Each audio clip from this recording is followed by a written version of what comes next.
Welcome to Session 3 of the Money Smart for Elementary School Students curriculum. This course will focus on paying yourself first and what that means. Before we start our lesson, be sure to have your Activity 3 Savings Goals and Activity 4 Savings Tips handouts. Also, don't forget your pencil, some crayons, or colored pencils. The first thing we're going to discuss is paying yourself first. What do you think this means to you? I want you to think about this for a second.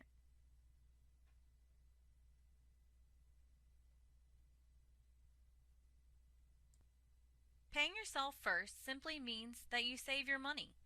When you get money, maybe for doing a good deed, you put some of that money in a bank account or a piggy bank before you buy things you want.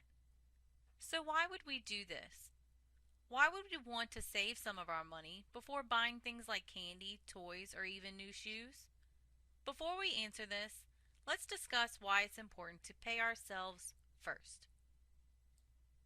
There are many reasons to pay yourself first. You can learn to manage money better. Maybe you want to save money so you can buy things you need or want, right? You can save money toward goals. There's a new video game that just came out and you want to save to buy it. Or maybe it's about to come out and you want to save so that when it does release, you can purchase it. What about improving the way we live? Maybe you want to buy healthier food. Another reason to pay yourself first is you have money for emergencies. One reason I save money is so that I have money to buy medicine when I'm sick. Some medicines are really expensive, and if I'm sick enough, I need to buy a few of them. I will have to dig deep into my savings to help pay. And what about an upcoming event? Maybe you want to save some money to buy a friend or maybe even a parent a birthday gift next month. Okay, now that we know why it's important that we save, we can better answer the question from the last slide. Why do we save some of the money we earn before we buy some candy?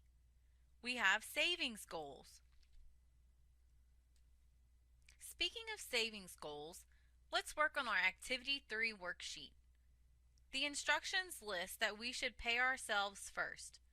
We need to list out the things we want to save money for, or we can draw a picture of what we want to save for. Pause this video to give yourself time to complete this activity.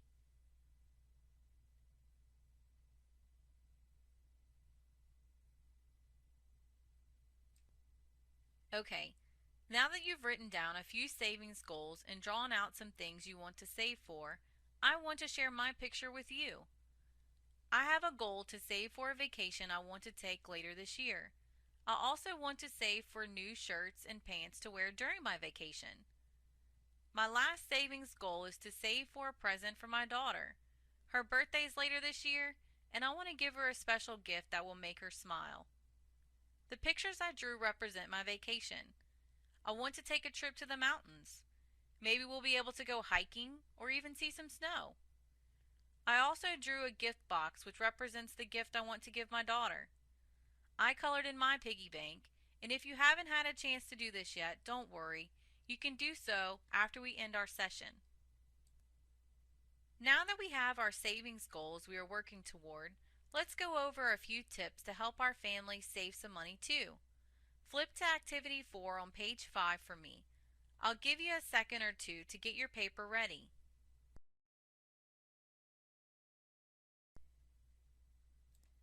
Many people spend all of the money they get. However, saving money is very important. You may think you are too young to start saving, but you're really not. What do you think are some things you can do to start saving money?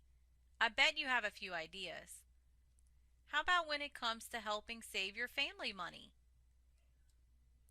Activity 4 shows us ways we can help our family save money. Let's take a look at the first one. Turning off the lights when you're not in the room is a great way to save money, right? The next picture is of a penguin at what looks like a fish market. Shopping around for the best deal is always best. It looks like this penguin took free fish, which is better than paying for it. Good job, Mr. Penguin. The third picture has some mice friends. It says to buy snacks in bulk to take to school rather than buying them from a vending machine. Maybe they should add in recess sales too, right? This does seem like a great way to save money. But now it's your turn to draw a picture of what you think could help you save money around the house. This is what I came up with. My idea was to stop collecting and start selling to make money. Maybe you and your family, or even your neighborhood, can put together a yard sale. This is a way to get rid of clothes that no longer fit you, things you have extra of, maybe one or two extra blankets around the house, things like that you can sell to others who may be looking for those items. And instead of giving them away, you can sell them for a few extra dollars. With 60 seconds on the clock, now it's your turn to draw a picture of what you think could help save money around your home. Don't worry, if you need additional time, feel free to pause this video.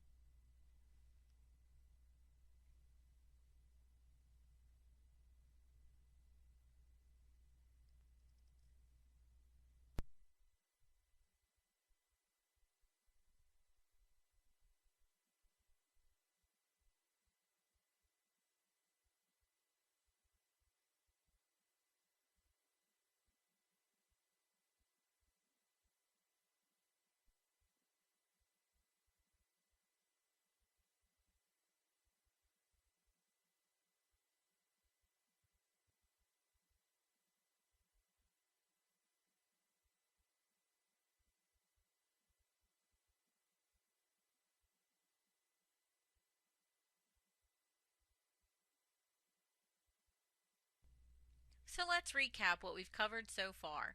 We've talked about the differences between needs and wants. We also learned that it's very important to write down or track what we spend our money on. And in this session, we learned that it's important to pay ourselves first through savings. We also learned some new tips on how we can help our family save money as well. In the next session, we will discuss how you can grow your money by keeping it in a savings account.